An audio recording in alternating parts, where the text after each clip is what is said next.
Tamaate lingeer baa ngi kooko taajal mu taaju ma ne loo ko jox mu delloo la ko tamaate lingeer baa ngi nii. Tamaate lingeer am na léegi nouveau format 700 grammes bu bees tàkk ànd ak kubéer pour bu ñu mën a jëfandikoo ay yoon ak qualité bu kenn dul naatable. waaw tamaate lingeer ku ma tëgg ma uusal. Tamaate lingeer tamaate cosaan dafa neex.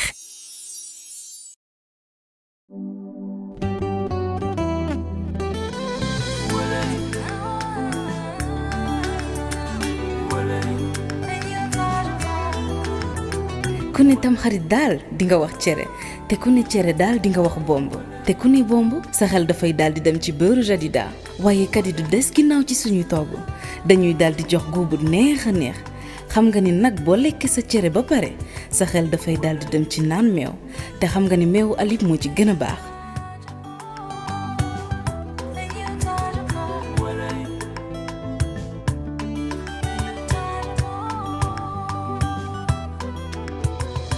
Sénico di leen wax jërëjëf di leen wax tamit déwénati.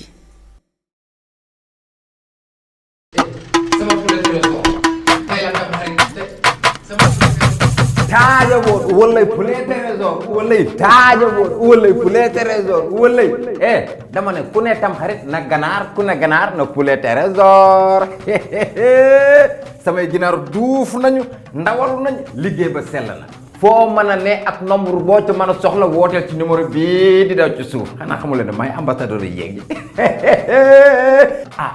waa lu may xeeñ cere yaa ngi may xeeñ cere ju ànd ak poulet trésor yéen génn leen bi lay du ay fo poulet trésor ak poulet trésor jigéen ñëpp ay trésor lañu poulet trésor moo ko yëngal de ko bambati ba mu set nan leen bamba cere de ko bambati ba mu set nan leen bamba cere kebe mer laa demoon di ko bom ba ma rombee ngay romb nand kenn waxatu ko kebe mer laa demoon di ko bom ba ma rombee ngay romb nand kenn waxatu ko. asalaamaaleykum mbokk yi ma leen di nuyu bu baax a baax di leen dalal si another episode fa li nga xamante ni mooy seen cey cere nag yéen a ko taamu yéen a ko bëgg moo tax nag man always is a pleasure pour ñëw indi leen superstar indi leen ndaanaan indi leen loo xamante ni dina leen entertain te dinañ si jàng at the same time noonu rek ma daal di sant di gërëm bu baax a baax sama ay partners sama ay sponsor ma nee naa ñii ñooy sama ay doomu ndey sama ay xarit ndaxte yéen a ma dooleel jàppale ma bu baax a baax a baax a baax ku ci demee ni waa Sénico bi ñu indil bouillon kat yi waaye at the same time ñu indil ñu li nga xamante ni mooy meewu Alib noonu rek may daal di sant di gërëm bu baax a baax ñi nga xamante ne ñooy waa Agroline nag nee naa leen dañu ne jigéen bu nekk Linguère la ba tax ne ñu daal di ñu indil tomate Linguère bi nag ñu daal di si taamu indil ñu pot boo xamante ni 700 grammes la 1300 lay jar boutique boo dem am na foofu noonu waaw am na 2 kilos am na li nga xamante ni tamit mooy 350 grammes loolu noonu yëpp pour yéen la yemul si tomate kese am na ay ketchup ak yeneen waaye nag comme ñun tomate bi la ñu toggee suñu cere moo tax nag ñu mu gën a nekk suñu suñu favorite waaye at the same time ma daal di remercier bu baax a baax ñi nga xamante ne ñooy waa poulet trésor ndaxte ñoom ñu ne ñëpp trésor leen képp kuy utiliser poulet trésor nga te nag kenn du ne tam xarit waxoo ganaar kenn du ne tam xarit waxoo cere te soo ne cere da nga ciy bëgg a boole ganaar bi nga xamante ne guwam macha allah gars yi li may def rek mooy damay daal di dem ànd ak ki nga xamante ni mooy suñu mère Ngone laaj ko tey ban cere la ñuy toggal ndaxte tey sama invité she's a superstar sama invité ndaanaan la sama invité jigéen la boo xamante ne intellectual la am fit lool nag waaw moom lu nekk lay wax te lu muy wax nag fu ne saa yu nekk dafa am fu mu koy teg am ci loo xamante ni xam naa si kanam tuuti man dinaa ko laaj waaw dinaa ko de ko bambati ba mu set nan leen bamba cere de ko bambati ba mu set nan leen bamba cere kebe nga def. maa ngi fi rek. maa ngi leen fan yii li ngay cere tamit lan la. cere ju neex rek. cere ju neex ree ju neex lépp neex. waaw loolu la dañuy togg ak mbégte di yekk ak mbégte. mi ngi noonu comme Abis Garden nu ñu koy defee rek waaye bëggoon naa rek nga wax ñu comme te Tamxarit presque jot na xam naa bu doonul suba di gannaaw suba ma bëgg rek nga wax ñu lan exactement la ñu soxla pour togg cere bi nga xamante moom nga di toggal te cere lan la sax. waaw cere bomb la ñuy togg. dañ ciy def ginaar cere ginaar la ñuy togg bu ñu bomb pour am ko nag dañuy yomb bi lañ ciy def. yomb moom mënul ñàkk. waaw yomb moom mënul ñàkk si cere Tamxarit waaw baaxantal la. même buñ ko dul lekk sax dañ koy togg pour baaxantal loolu la mag ñi di wax. am guub bu ci nekk wala. waaw dafa am guubu si nekk waaw day relever guubu cere bi. dëgg la moo tax yomb bi daal mat na. waaw yomb bi mat na de. ak la léegi dinañ soxla suñu poivron moom day dem si nokkas bi. léegi lii carotte la dinañ ci soxla carotte. soxla si manioc ñam bi. soxla si chou. daal di ci soxla navet. ak patate douce bi. lii nii daal di suñu tomate linguère bi nag moom mënu see ñàkk moom. waaw tomate linguère moom. ñàkk ko toggee wóorul. waaw boo ko toggee moom doo toggandoo ak kenn. waaw. maa ngi seen ceeb bi yandi à chef. waaw maa ngi gis soxna seen tamit mi ngi tànn li nga xamante ni mooy raisin bi. at the same time yeah. viande hachée baa ngi nii moom la ñuy bombee suñu cere dañuy bomb suñu cere rek naturellement. waaw. bouillon kadi bi aussi mi ngi ci. moo koy safal mooy relever goût bi moom tamit ñàkk ko toggee wóorul.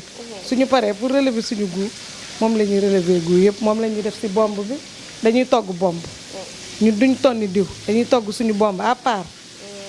togg bomb bi viande hachée bi la ñuy def ay boulettes après def ci raisin def ci petit pois def ci maïs. mais lu tax yéen doo leen tonni seen diw da ngeen di defar bomb à part. waaw dañuy parce que boobu moo gën a neex. foofu la goût bi di gën a géex xam nga fee. waaw parce que fee goût cere bi mi ngi fa ba pare ñeex bi. nga tonni ko defaat ko ci cere bi léegi nag dañuy ber nag bomb bi jox ko goût à part def ci nokkas def ci yëpp. def ci ay yëpp. waaw def ci ay suñu secret daal yu Abis Garden. thank you so much kon xam nga ne nag sama invité invité boo xamante ne la macha allah waaw sama invité moom. invité macha allah du ma teel a wax nag kan la waaye ku doy waar la toggal ko cere bu doy waar ni moom. incha allah waaw dinañ ko toggal cere bu neex macha allah mu lekk ko mu rees ak jàmm ak salaam. ok merci beaucoup dama lay bàyyi Mère Ngoné nga dem yeggali li nga xamante ne moom ngay def man itamit ma daal di dem yeggali ma nit li ma doon def xam ngeen rek damay dem solu xaw a cap-capal noonu rek mun leen a tegal ak reer bi in a very beautiful way thank you so much kon à tout à l'heure. dégg nga bambati ba mu set nan leen bamba cere ji dégg nga bambati ba mu set nan leen bamba cere ji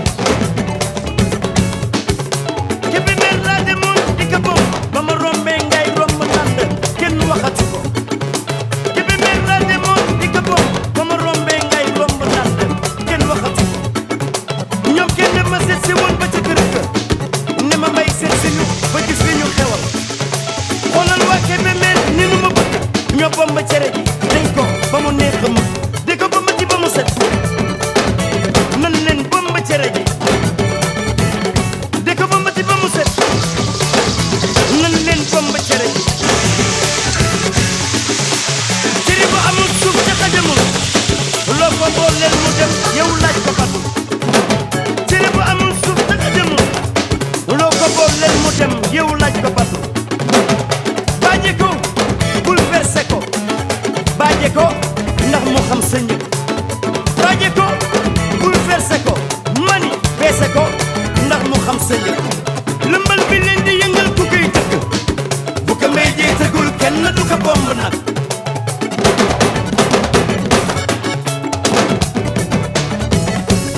Mitterrand kataa nee na dala yaa yor filingam mu yor sa filing dalay tere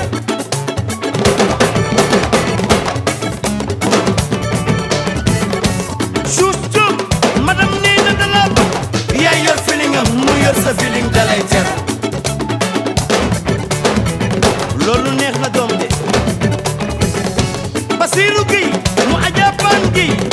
mooy chéri Rama Njaay parce que bi lay maa la bëgg man mbay kan loo ma papa badaloo mooy chéri soxna mbay kan sama waa ji kay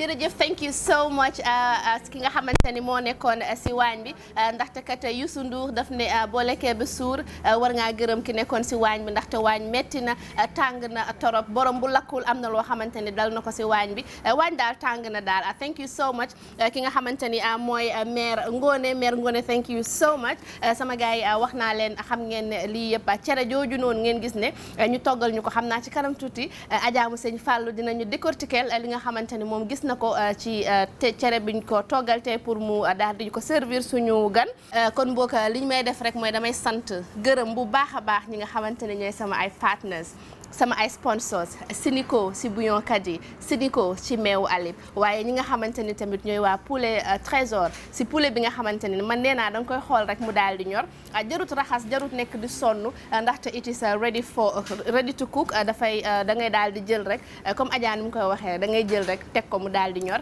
waaye ñi nga xamante ni tamit ñooy waa Agroline ci tomate Linguère bi nga xamante ni macha allah man nee naa it is 100% authentic ndaxte it is very natural asalaamaaleykum Adja. waaleykum salaam Awa maa ngi nuyu waa Sénégal di nuyu waa téléspectateur yu groupe Futurs Médias di leen wax ni nag tey moom comme nag wax dëgg yàlla li des ci tamxarit bi bariwul loo tax ñu indi leen togg li décortique leen ko benn par benn pour wan leen ni que tey moom cere bomb lañu ñëw parce que doo xoolee en général cere bomb la ñuy gën a togg ñi nga xam ne dañuy def tamxarit cere bomb la ñuy gën a togg donc si biir togg bi rek comme ni ko waxee foog naa li tax tamit Adja sama xalaatu bopp la mais comme xam nga yéen a ma gën a nekk kii xam nga rek ay pro si waañ beeg ak yooyu duma ko nangu mooy parce que dafa neex a présenté comme xoolal tey cere bomb fu nekk am nga yow foo koy mun a teg par rapport ak say ndab bien sûr donc dañuy togg cere bomb ñu bomb ko ak li si war a dem yëpp mu togg ko ak lan tomate Linguère tomate bi gën nee naa leen jéeg ju bëgg nekk Linguère ku ne dëgg la tomate Linguère ngay toggee oui ma jox naa la ñetti paquet yi ñetti carton yi Linguère mais loolu dafa leer doo bëggee aspiré daal nekk Linguère jëfandikoo Linguère bi dëgg la xonq na sell na te suñu réew bii lañ ko tayee ñu topp si nag dafa saf-safal xam nga saf-safal mais saf-safal bu naturel saf-safal bu wóor boo nga xam ne day dal xel muy lan bouillon Kadi nag moom macha allah ay épices kese lañ ko defaree ay base bi xorom naturel ay herbe lañ ko defaree ay épices safalee ko ba mu saf ba nga xam ne loo togg ne ko si pëy am la neex affaire ba neex comme on dit ñu jóge fa nag ñu ñëw nag si meewu Alib bii nga xamante ni moom maa ngi moom dañoo yàgg nag dëgg la tàqali ko moom xalaatuñu ko déedéet moo wóor mooy meew bu sell meew bu neex meew bu wóor dëgg la nañ ko utiliser si suñuy njaboot du ñuy woyal ak loo bëgg def rek dalee wuyu si macha allah.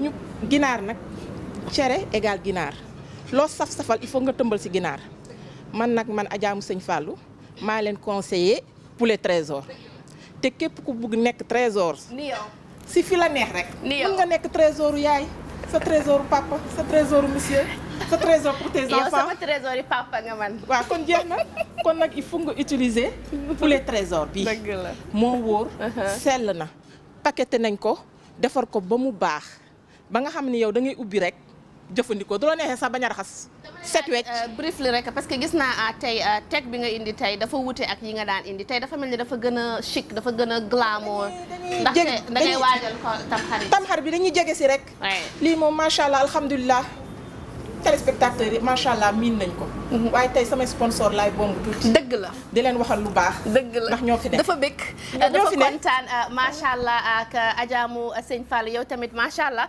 ni nga taxawee fas yéene dalal sama gan fas yéene dem jëlali ma sama gan nag sama gars yi wax naa leen ne jigéen bu doy waar la wax naa leen ko si suba nee naa leen dafa doy waar macha allah li tax ma wax ko nee naa leen dafa am fit lu tax mu am fit dafa jàng lu tax mu am fit lépp loo xamante ne daf koy wax dafay am preuve yoo xamante ne daf koy indi lépp loo xamante ne da koy wax wala da koy agiw da koy teg ci yoon teg ko ci dëgg jigéen boo xamante ni she's very phenomenal ak lu munti xew moom she's always truthful daf lay wax ni mu ko fiilee daf lay wax li nga xamante ni mooy li am Abis Garden ñu ngi noonu waaye yow banaana bi nga daal di jël ubbu dugal ci nee na mooy picc bi ak ñoo dégg mi ngi noonu guys xam naa rek Adja dafay daal di dem jëlali ma kii nga xamante ni mooy Ndella Madior Diouf dalal ak jàmm sama politicien bi macha allah sama directrice bi jigéen boo xamante ni la 12 métiers la am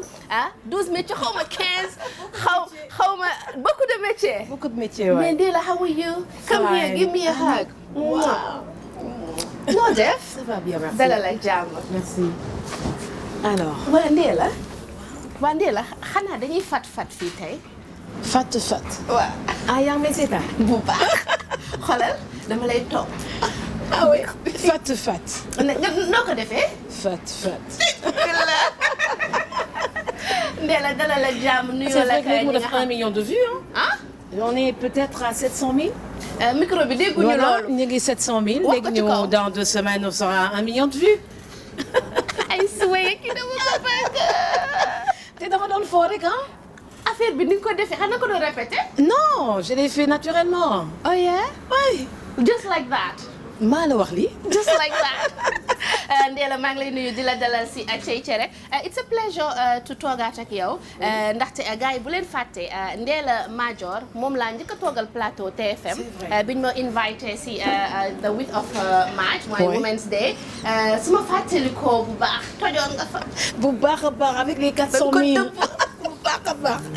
nuyool. maa ngi nuyu tous les téléspectateurs de TFM. Le plateau de Awa. Donc Cere bi donc kontaan naa trop defaat émission 3 ans plus tard 3 ans après. Yeah, 3 years. Voilà. 3 ans. Voilà. Ouais. Ndella ak Cere boo nee Tamxarit Ndella est-ce que am nga time mu Tamxarit sax. waaw dañ ma koy defaral ba mu baax. dañ la koy defaral. waaw Ndella mën nga togg cere. waaw mais dañ ma koy defaral. cere bi ñu bomb. mën nga. xam nga dañuy bomb cere bi kay mën nañ ko dañ koy bomb mu saf. yow Ndella yow mën nga. mën naa cere. mais duma am temps. mais dañ ma koy jàppale dañ may jàppale j'ai une cour ñoo xam dañ may jàppale ñu defar cere bi bomb ko ba mu saf. waaw d'habitude question bi duma koy gaaw a poser sax mais est-ce que Ndella am na ko muy bombal cere. Actuellement sama doom ak sama papa. damay bàyyi waaw. man damay dem. cere bi dañ koy bomb ba mu saf. yow. pour Moïse. for your kids. pour Madior. pour Madior. pour ma famille. nice. oui. right. wa mi ngi noonu Ndella ak politics ma laaj la tuuti sa diggante ak politics lan la. futur président de la République du Sénégal après Macky Sall c'est moi. On va se battre je suis candidate à la présidentielle. Ben oui, il faut bien qu'il y ait une candidate à la présidentielle au Sénégal. guys bamtuwaatal 2019 amu woon benn jigéen. dëgg la 2024 on se bat donc il faudra compter avec moi. kon yow man futur présidente. futur présidente ngay toogal oui. bon nan nga fas yéene achieve loolu. il parce faut que nit ñi bëgg nañ la bu baax donc là actuellement législative yi demee na boor. donc depuis le 1er août man maa ngi sama campagne donc j'ai changé samay page TikTok. J'ai tout changé j'ai tout renommé. donc c'est candidate 2024 Ndella Madior Diouf. Voilà il faut se battre dem seeti dem Gambie. dem Mauritanie Mali Guinée-Bissau diaspora. donc toutes les 46 départements. voilà campagne dafa neex. waaw campagne dafa neex trop. dama lay laaj rek briefly si élection législative bi parce que politicien bu mel ni yow du toog fii nii te laajuma ko si li nga xamante ni lan mooy xalaatam si élection législative bi ñu génne. bi ñu génne nii c'est bien donc opposition bi def na percée bu am solo. une grande percée et ça c'est important donc on va assister prochainement à la rentrée des classes donc des élèves donc mooy nekk député yi face au ministre face à un premier ministre pour la déclaration de la politique générale donc day nekk lu am solo Sénégal ak les plateformes digitales plateformes yi dafa am lu bëri lu ñu apporter ci changement fii Sénégal voilà xale yi dafa gën a yee xale yi dañoo yeewu donc ils disent. jeunesse bi dafa gën a yeewu dañu ready pour jël prêt maintenant responsabilité pour jël seen responsabilité pour jël seen place à l'Assemblée. Certains d'autres veulent être ministres, moi je vais être présidente de la République. Inch'Allah. C'est un parcours. Oui, on a une place et puis ñi ko nekk amul dara lu ñu ëppale. non you are a citizen Gambia Senegalese citizen maa ngi lay yóbbu Gambie dégg nga maa ngi la naan Gambian citizen nga. Une Sénégalaise bien de chez nous. Fii laa juddoo fii laa jàngee fii laa investiré donc voilà donc et je me sens à l'aise au Sénégal. et puis bu la neexoon dem toogi feneen. waaw mais fii laa koy defee. waaw fii laay toog fii laay investir fii laay liggéeyee et pour diriger donc le Sénégal comme toutes les femmes ambitieuses politiquement. right lii yow laa koy laaj ndaxte foog naa you were in a better position pour tontu ko mooy en tant que jigéen nan nga gisee taxawaay jigéen ci politique fii nii parce que man toujours damay faral di wax ñi nga xamante ne dañuy bëgg nekk présidente wala dara d'habitude dañuy utiliser jigéen ñi pour tàccoo ko wëy ak di leen mobiliser di leen toggal ak yekkal ci li nga xamante ni mooy seen côté politics yow tey lan mooy lan nga gisee taxawaayu jigéen into politics yow boo ñëwee as a candidate tamit lan ngay def pour changer loolu. Bon, c'est naturellement donc on va se battre pour vendre suñu projet de société fexe ba Sénégalais yi di juddu dans de bonnes conditions dans la dignité. Donc dundu dans la dignité jàng dans la dignité di faju dans la dignité faatu dans la dignité donc tout mon programme et mon projet de société s'articule sur cette phrase naître vivre travailler au Sénégal mourir dans la dignité donc day fexe loolu day pour nous réussir cet objectif dañuy fexe ba lépp ñu yombalal ko jigéen yi mën a accoucher dans de bonnes conditions suñu accoucher indi doom de qualité xale yi ñu mun leen gunge ñuy raam bay taxaw bay dem jàngi scolaire jardin d'enfants dem primaire dem secondaire ak université dans de très bonnes conditions suñ fa jógee ba am seen lijaasa yi ba pare donc dañuy war a fexe ba ñu liggéey donc c'est la création d'emplois le problème de toute l'Afrique waaw Afrique yëpp problème boobu la ñu am dañuy bëgg xale yi liggéey mu ba ngi jël gaal yi ba ngi jël surtout jigéen waaw jigéen ñeeg góor ñeeg ñëpp dañu war a am liggéey donc c'est faire un programme un projet de société qui permet à toutes les femmes et à tous les jeunes d'avoir du travail. léegi tàccu beeg woy bi nag bi ñuy jël utiliser jigéen ñi nag. waaw mi ngi commencé di deñ parce que jigéen ñi ay ndaanaan lañu. xam nga on a commencé la scolarisation des filles donc yaa ngi ci anglais bi maa ngi ci français bi. moo tax xam naa ne su ma réeré rek dinaa la ne ndee la ñëwal. On a commencé la scolarisation des filles. Voilà, absolument. Donc quand on favorise la scolarisation des filles, c'est pour permettre xale yi jigéen ñi jàng parce qu'il y a des postes pour ñoom grâce à la parité. Grâce à la parité qui n'est pas nominative mais qui est élective maanaam soo amee mbooloo rek donc am na poste yoo xam ne c'est pour yow. À l'Assemblée nationale donc si mairie yi comme conseillère wala mairesse et cetera donc jigéen ñi day am place bu am solo yoo xam ne dañ leen ko réserver ba pare pour ñu accéder nag il faut que ñu jàng école. L'éducation est très importante. Right. Voilà. L'éducation est très importante. Là, je suis instruite. Donc, on va faire dans mon projet de société, faire en sorte que toutes les femmes sénégalaises, toutes les jeunes filles soient instruites. Pour qu'on puisse les accompagner comme ça ñu jël li ñu moom dafa am loo xam ne ay postes yoo xam ne ñu ngi fi jigéen ñoo ko moom ba pare kon du ñu nekk di tàccu du fekk di rey non dañuy fexe ba ñu génne seen xam-xam pour développer Sénégal. dañuy dellu si waat si cere ji tuuti yow lan nga daan def si jour Tamxarit temps booy.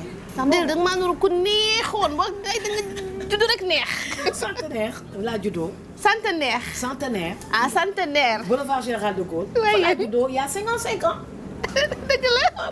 xale yow loo wax rek dafa neex dëgg la léegi. laa juddoo il y a 55 ans donc Tamxarit ñun yi ma jot a fàttali donc cere bi dañ ko doon bomb te cere bi dafa doon neex daal donc après dañuy fexe ba lekk yëpp ba mu jeex. su ko defee ñu dëpp bool bi. suñu dëppee bool bi après dañu doon suñu tëj dañu doon def tusngal pour Subatel ñu ne da ngay gis Fatoumata bintu Ya Rasulullah donc ak l'arc-en-ciel. L'arc-en-ciel qu'on bi ñu doon gis en Subatel. voilà donc loolu laa souvenir yooyu laa si am ak dem Tadja Bon. yow ban déguisement nga daan def xam naa sa déguisement dina waroon a doyu garaaw de wala. bon Tadja Bon moi je me déguisais pas en général donc dama doon seetaan nit ki déguisé wu. voilà donc j'ai toujours été une reine moi. Voilà, donc j'observais les gens se déguiser hein donc après seetaan xale ñu dem Tadja Bon ñu may leen xaalis et tout. voilà donc souvenir yooyu laa si amoon. voilà bi ñu dëkkee Centenaire waa Médina ñu doon ñëw. di fëgg pour ñëw jël si seen ndëwëna je pense de ça se faisait comme ça oui. mi ngi noonu xam naa rek Adja dafay daal di doxantu ndànk daal di indil la sa cere comme yaa ngi wax sànq cere bomb dem nañ ba réalise ne cere bomb bokk na ci cere yi nga gën a bëgg tamit moo tax ñu daal di la ko toggal ñu indil la présenté la jox la li nga xamante ni mooy sa cere waaye gis nga Adja ni mu la ko taajalee safu la. waaw mi ngi noonu macha allah cere ji yaa ko moom ni nga ko bëggee noonu lañ ko defee nag future présidente Adja yaa ngi servir future présidente bu Sénégal. waaw fii nga ko waxee non. fii laa ko waxee te yàlla koy def incha allah te yàlla koy def incha allah après Macky Sall y aura une surprise au Sénégal. dëgg la cere baa ngoog bon appétit na rees ak jàmm. ñam ko wax ma lu mu saf. cere bi de cere bi ñu bomb la. je suis gauchère. waaw donc cere bi ñu cere bi ñu bomb la donc xanaa ñu mos tuuti rek. kii de lañ la ko toggalee tamaate. ak lépp waaw. tamaate lingeer. cere tam xarit bu saf sàpp la. saf na sàpp. am na kat yi guubi génn na. lépp ngi si biir. ak yàpp xar bi. yàpp xar bi yeelu xar yi. kii mélangé ko ginaar bi ganaar gi waaw. mi ngi noonu xam naa rek Adja après di nga ko jox meewu ali bi su ko defee mu daal di ko déguster ndax Adja buy dem na nga joxal ma ko meew beeg cere beeg yëpp mu yóbbaaleel ma ko mi ngi noonu contentement rek la ñuy am always di ànd ak suñu ay partenaires nan nga gisee cey cere. waaw.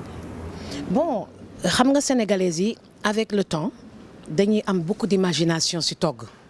léegi comme nii rek togg bi léegi cere yi dañ siy def lentilles def si beaucoup de choses des raisins donc tomate bu neex donc bomb cere bi daal. bomb cere waaw gars yi léegi dañoo mën a bomb daal. dëgg la. waaw te loolu dafa am solo. waaw après mélanger yàpp beeg. yàpp xar beeg yàpp nag beeg donc ak ganaar bi lépp ñu mélanger ko si biir ak yomb bi. yomb bi dafa am yomb donc lépp ay am si biir yomb suut lépp la ñuy def. cere tamxar yi dafay riche. dafay riche waaw te jigéenu Sénégal léegi plus le temps passe plus ñu gën a mën a togg. ñu gën a am imagination si togg bi.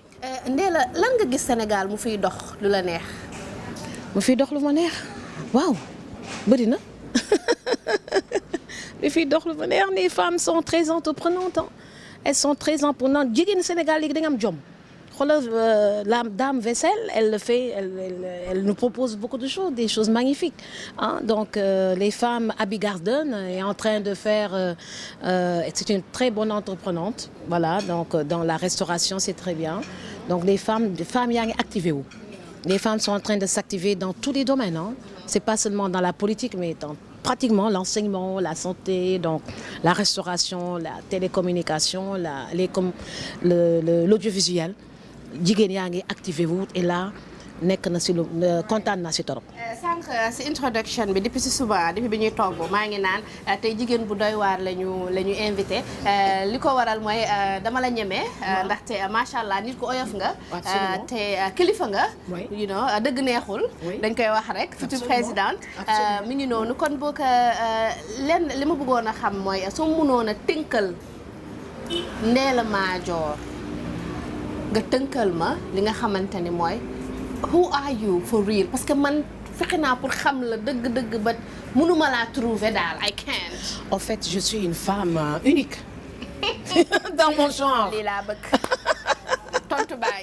Je suis une femme unique donc parce que quand je dis futur président de la République du Sénégal dama ko gëm waaw dama ko gëm donc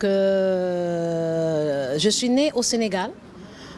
sama étude yëpp fii laa ko defee dama teel a comprendre Sénégal bi ak jafe-jafe yi fi nekk su ma bëggee résoudre ces problèmes il faut ma def politique.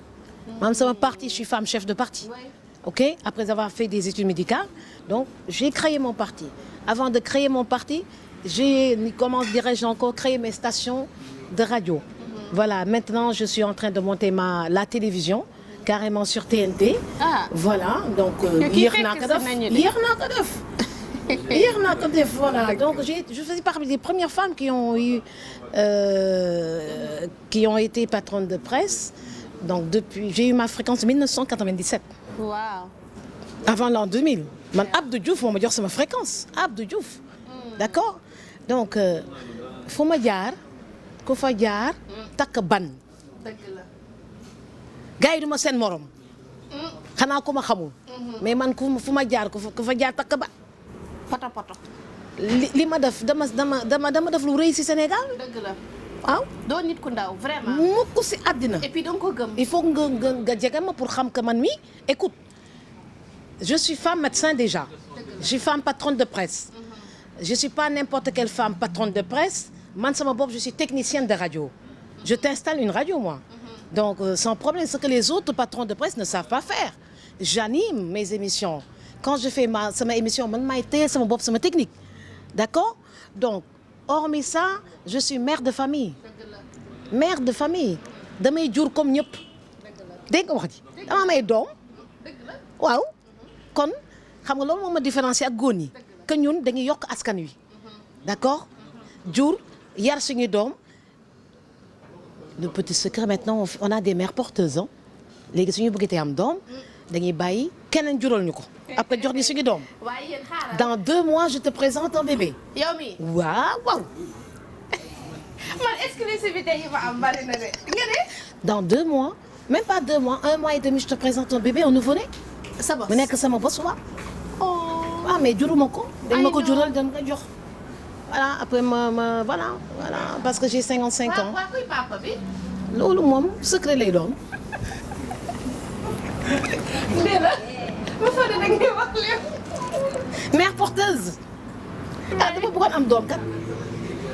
am ku ma ko téyel kay dama am ku ma ko téyel jox ma ko. c'est ça qui est à la mode de pour ñu bëgg a am doom. oh my god. waaw et je vais te le présenter. of course. ah oui xoolal ngir yàlla. dama la koy indi. ñu def émission. bu ko indi man dinaa ñëw. da ngay ñëw waaw man dinaa ñëw man am naa. te dinaa ko essayer nampal. xam nga maam yi dañuy nampal seen doom soo ko nampalee meew bi génn. ok ñun jigéen lañu waaw. dëgg la jigéen lañu. dëgg la waaw. mi ngi noonu c'est ça qui nous différencie avec les hommes. léegi nag wuyu ma ndee la li leneen luñ ci toog luñ ci teg réew mi day toj tàggool. Merci beaucoup.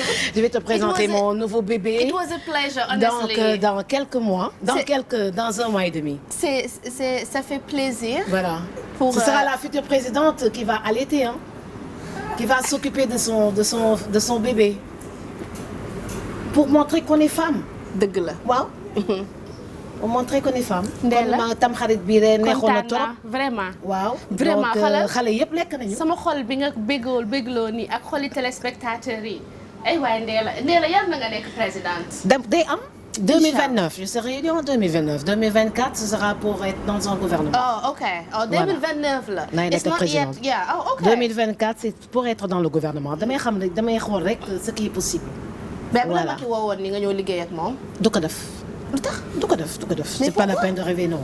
mais pourquoi du ko def non voilà donc benn dañoo fiir quoi. mi ngi noonu merci beaucoup ma bàyyi la rek nga tàggatoo. peut-être am nga benn message boo bëgg a lancer wala benn affaire boo bëgg a wax pour si askan wi xale yi jigéen ñi message boo bëgg a lancer daal. le message mooy jigéen ñi dañuy gëm seen bopp. parce que jigéen mooy tout est autour de la femme quoi. kon jigéen yi bu ñu nekk di tàccu rek di accompagner mais nañuy créer nañuy innover gëm seen bopp pour faire avancer le monde voilà donc loo liggéey rek yàlla da lay jox li nga mérité. voilà donc aujourd'hui namuma dara ok namuma dara donc si je dis je veux être présidente de la République du Sénégal dama koy liggéey c'est tout comme su ma nee dama bëgg a taal benn station de radio quelque part wala benn station de télé quelque part dama koy liggéey après réaliser ko du noonu donc si tu veux être président de la République il faut travailler c'est tout travailler et puis massifier et puis avoir une bonne alliance électorale. am na koy remercier sant gërëm. di la gërëm. merci. Je t'adore moi. I love je t'adore you too. parce que tu es une bonne Gambienne. Thank donc you. qui s'est bien installée au Sénégal et c'est important. Yeah. Voilà donc di gërëm Youssou Ndour borom télé bi donc Aïssata donc toute l'équipe de TFM. TFM c'est ma deuxième maison. Voilà donc maa ngi leen di gërëm yéen ñëpp. waa TikTok waa YouTube. donc Facebook toutes les plateformes. waaw dama tëjalee fat rek. waaw mais aw ma dëgg benn musique il faut nga teg musique bi. quand même ni nga ko defee woon ni nga ko defee fat kon noonu la amee succès fat bi. yow fépp nga fatt. ah bon moo tax dafa taw ndox yi bañ a dem. déedéet kay fatt nañu fépp. waaw. Thank you so much Ndella. It is always a pleasure. Ndella is Ndella. Ndella du musa changer. Ndella mooy Ndella. Thank you so much. ku mu toogal di nga fiix ku mu toogal bu dee benn kàddu la di nga ko jàng si moom te di nga ko njëriñoo man naka wax nga fi lu bari loo xamante ni garde naa ko te dinaa ko utiliser pour man même. You know balaa ma koy mën a jox nit ñi il faut que man ma practice ko man suma bopp. Thank you so much. You were definitely a very honorable woman. Absolument. jigéen bu brave nga ku strong nga macha allah te danga ko gëm nga xam ko di ko ñaax rek bépp jigéen a gis nga lépp loo bëgg a defati ci àddina gëm ko nga dem incha allah noonu rek may remercier bu baax a baax sama ay partenaires nee naa leen waa Agroline bi nga xamante ni ñoo ñu jox suñu tamaate Linguère dañu am 17 years of experience maanaam fukki at ak juróom-ñaar of existence booba ba tey ñu ngi defar li nga xamante ni mooy alimentation pour ñun ñi nga xamante ni ñoo nekk Sénégal partout sax laay wax parce que li nga xamante ni mooy wérgu yaramu nit ñi dañ ko soxal dañ ko fullaal lool ba tax na ñu def ko priority du tamaate rek la ñu am nañ yeneen ak yeneen lépp loo xamante ni nit da koy use consommer ko ñoom dañ koy daal di defar noonu rek ma remercier leen si li nga xamante ni mooy ñi nga xamante ni ñooy waa poulet trésor kenn du wax tamxarit te waxoo cere te boo nee cere di nga wax ganaar seen ganaar set na sell na te neex na ñor tilimul da ngay daal di jël rek yeleen di tuuti bu la neexee nga daal di ko togg wala nga jël ko noonu dugal ko sa four yow yaay seet rek noo ko bëggee ma daal di remercier sant aussi ñi nga xamante ni tamit ñoom ñooy waa Sinico si bouillon kadi bi nga xamante ni sànq ajaamu sëñ Fallou mu ngi koy wax base bi is all herbs natural la ak li nga xamante ni tamit mooy xorom bu la neexee sax mu nga ko utiliser nga bañ a def xorom day saf te du la jox benn feebar waaye meewu alif bi nga xamante ni man fan yi maa ngi tourné di def ay émission waaye su ma paree damay dem balaa may tëdd ma def meew bu tàng jël ndox bu tàng sotti ko ci daal di ko naan damay nelaw very peacefully di leen ko ooj di leen ko wax yéen ñëpp tamit pour ngeen def ko baax na pour seeni ay doom di remercier ñi nga xamante ni tamit ñooy waa Abis Garden nee naa leen du si place bi kese waañ bi ñoo fa nekk nee naa leen Abis Garden ñoo fi meilleur lu tax ndaxte 24 heures sur 24 loolu na mu lekk boo ñëwee fii nii di nga ko fi fekk seeni cocktail macha allah seen service macha allah waaye ki nga xamante ni tamit mooy ajaamu sëñ Fallou kër ajaamu sëñ Fallou moom i tamit si vaisselle yu yanji si yaatu bi ndaxte dafay jël ñëpp uuf leen boot leen def leen li nga xamante ni mooy ay njobootam nee naa ko yow yaayu waa groupe Futurs Médias ku ñëw groupe Futurs Médias danga koy uuf ma daal di sant gërëm bu baax a baax sama ay ñi nga xamante ni ñoo yore équipe technique bi ndaxte man maay toog fii di wax waaye liggéey bu metti bi yëpp ñoom ñoo koy def mbisaan mi nga xamante ni fajar ba tey mi ngi fii nii mooy réaliser li nga xamante ni mooy cey cere waaye kii di Amza Diallo image bu rafet boo fi gis moom la ay statistiques coordination bi xam naa woo na la woo ñu bëri coordonner everything Aïssata thank you ki nga xamante ni mooy Babacar thank you waaye ja si lumière bi pour image yi gën a belli thank you so much ja Asiatou sama make-up artist bi ki nga xamante ni mooy sama nene tuuti Mamita thank you guys so much ma remercier sant bu baax a baax ki nga xamante ni moom a sañ seera borom Lifa Couture Khalifa Mbergane merci beaucoup suñu taar si perruque bi guys I love you and I'll see you tomorrow inshallah